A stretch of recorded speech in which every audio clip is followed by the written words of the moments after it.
friends, welcome back to Sabi's vlog. இன்னைக்கு எங்க வீட்ல டின்னர் என்னன்னு பாத்தீங்கன்னா chicken idiyappam biryani தான். இந்த ரெசிபி ரொம்ப குயிக்காவே செஞ்சிரலாம். டேஸ்டும் ரொம்பவே நல்லா இருக்கும்.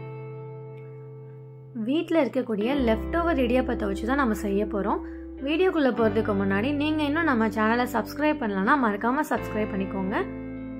பக்கத்துலயே ஒரு bell icon இருக்கும். அதை click பண்ணிட்டு ஆல்ங்கற ஆப்ஷனையும் click பண்ணிருங்க. கடாய் நல்லா ஹீட் ஆனதும் 2 டீஸ்பூன் நெய் சேர்த்துக்கோங்க.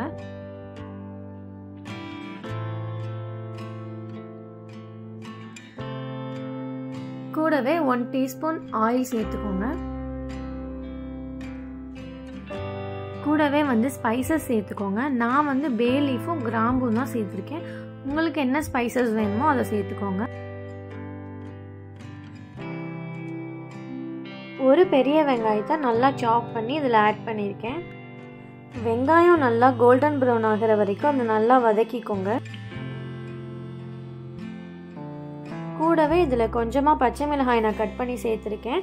நம்ம மிளகாய் தூளும் சேர்க்க போகிறதுனால நான் பச்சை மிளகாய் கம்மியாக தான் சேர்த்துருக்கேன். உங்களுடைய காரத்துக்கு ஏற்ப நீங்கள் சேர்த்துக்கோங்க. வெங்காயம் நல்லா வதங்கிடுச்சு. இந்த ஸ்டேஜில் 1 டீஸ்பூன் இஞ்சி பூண்டு பேஸ்ட் நம்ம சேர்த்துக்கலாம். சேர்த்துட்டு ஒரு பச்சை வாசனை போகிற வரைக்கும் நல்லா வதக்கிக்கோங்க. இப்போ 1 டீஸ்பூன் கரம் மசாலா சேர்த்துட்டு அதை நல்லா மிக்ஸ் பண்ணி விடுங்க.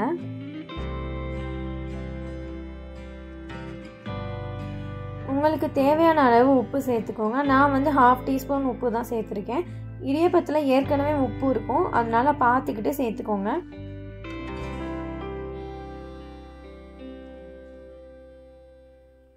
இந்த ஸ்டேஜில் நான் மதியம் குக் பண்ணி வச்சுருந்த சிக்கன் கிரேவியில் உள்ள சிக்கனெல்லாம் எடுத்து நான் இதில் சேர்த்துருக்கேன். உங்ககிட்ட இப்போ சிக்கன் இருக்குது அப்படின்னா அதை நீங்கள் பேன் ஃப்ரை பண்ணி கூட சேர்த்துக்கலாம். நார்மலாக நம்ம எப்படி ஃப்ரை பண்ணுவோமோ அது மாதிரி ஃப்ரை பண்ணி நீங்கள் கட் பண்ணி இதில் சேர்த்துக்கலாம். நீங்கள் சிக்கன் சாப்பிட மாட்டீங்கன்னா அதுக்கு பதிலாக உங்களுக்கு பிடிச்ச வெஜிடபிள்ஸை கூட இதில் சேர்த்துக்கலாம்.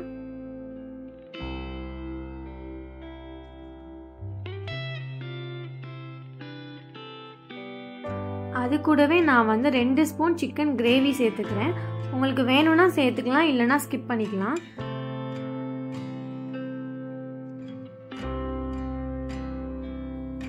இப்போ ஒரு பவுலில் இடியாப்பம் எடுத்து வச்சுருக்கேன். அதை இதில் சேர்த்துக்கலாம். சேர்த்துட்டு நல்லா ஈவனாக மிக்ஸ் பண்ணி விட்டுக்கோங்க. இந்த இடியாப்பம் பார்த்தீங்கன்னா நான் மார்னிங் பிரேக்ஃபாஸ்ட்க்கு செஞ்சது தான். இது எக்ஸ்ட்ராவாக இருந்தனால தான் நான் இன்றைக்கி டின்னருக்கு இந்த இடியாப்பத்தை யூஸ் பண்ணியே நான் சிக்கன் இடியாப்பா பிரியாணி செஞ்சேன்.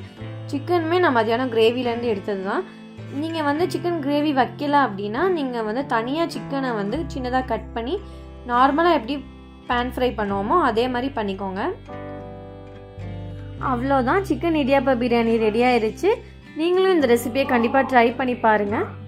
சப்ஸ்கிரைப் பண்ணாமல் நீங்கள் இன்னும் இந்த வீடியோவை பார்த்துட்ருக்கீங்கன்னா மறக்காமல் சப்ஸ்கிரைப் பண்ணிக்கோங்க. தேங்க்ஸ் ஃபார் வாட்சிங்.